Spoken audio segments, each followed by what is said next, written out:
অনেক আগে আন্তর্জাতিক ক্রিকেট ছেড়েছে মহেন্দ্র সিং ধোনি। ঘরোয়া ক্রিকেটেও যে খুব একটা উপস্থিতি আছে তা কিন্তু নয়, তবে আইপিএলে নিয়মিত খেলে যাচ্ছেন। এই ফ্র্যাঞ্চাইজি লিগ থেকে এখনও অবসর না নিলেও আসন্ন আসরে তার খেলা নিয়ে শঙ্কা দেখা দিয়েছে। তার ক্রিকেট ভবিষ্যৎ অনেকটাই নির্ভর করছে আইপিএলে এক নিয়মের ওপর।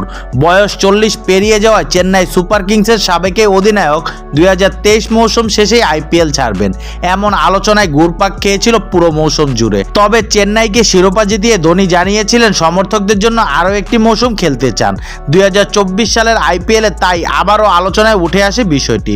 ঋতুরাজ গায়কোয়াড়ের অধীনে পুরো টুর্নামেন্টে খেলে ধোনি অবশ্য অবসর নেননি এবারও।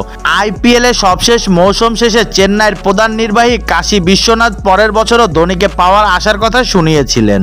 আইপিএল নতুন আসর শুরুর কথা উঠবে আর ধোনির অবসরের কথা আসবে না, এমনটা বোধহয় এখন হওয়ার সুযোগ নেই একদমই। ধোনির সিদ্ধান্ত আটকে আছে ক্রিকেটারদের ধরে রাখার নিয়মে।